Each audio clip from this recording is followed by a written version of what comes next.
stabile, che ha questa struttura e caratteristica piacevole, è quasi il frutto di un happening.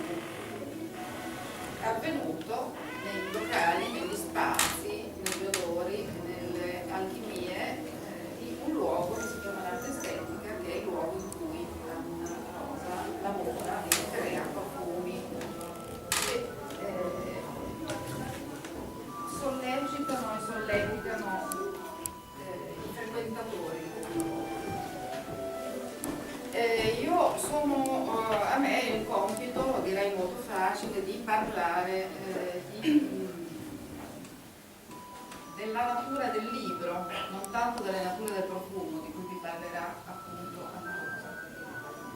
La natura del libro è un libro che nasce